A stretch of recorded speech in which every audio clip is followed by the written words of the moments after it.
Pag-ayo sa ilang buhay panaga. Iya po mo kami na binangok kanina. Diyos na mo sa kalooy,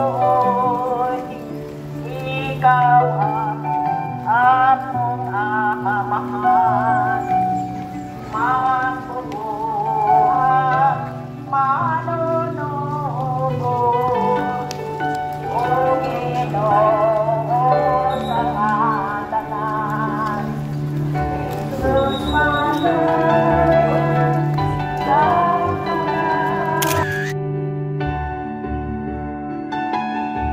Magdalena. Sa pagkakita ni Jesus sa iyang inahan, ug sa tinun-an nga iyang imahan, nga nagbarog didto, niingon siya sa iyang inahan, Babayi, ani ang imong anak. Unya miingon siya sa tinun-an, ani ang imong inahan. So kaniadto, ipatipon si Maria pagpuyo sa tinun-an. Ang Ebanghelyo sa Ginoo. Daigon ko ikaw, O Kristo. Pamalandong. Na sinabi ni Jesus ang mahigugmaon nga pag-amuma o pagbangga kaniya sa iyang inahan nga si Maria. Na sinabi usab niya ang pagkamatinud-anon o pagkamaumongon sa iyang pinanggang tinun-an. Sa dihang hapit na siya na mamatay, isiguro niya ang iyang minahal nga inahan nga naa sa mga maayong gamot ug ang iyang pinanggang tinun-an nga anaa usab sa mahigugmaong pag-amuma sa iyang inahan.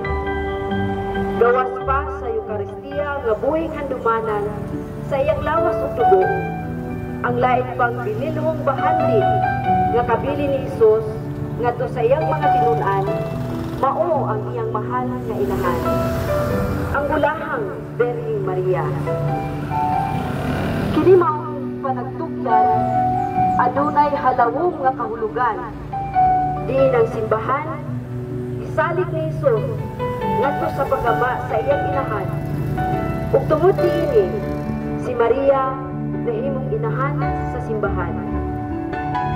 Si Maria usa ka imahe sa walay kahadlok nga pagtubag sa tawag sa Dios, taliwala sa mga kasakit o pag-antos. Siya ni saksi sa kaayo ug gugma sa Ginoo hangtod sa kahangturan. Gihatag kaniya ang pasidungog sa pagkainahan ug modelo sa tanang magtutuo tungod sa iyang panagkingnan sa pagpamati sa pulong ug sa hingpit nga pagpuyo niini diha sa iyang kinabuhi. Sama ni Maria, mahimo usab unta kitang masinugtanon sa kabubug-on sa Dios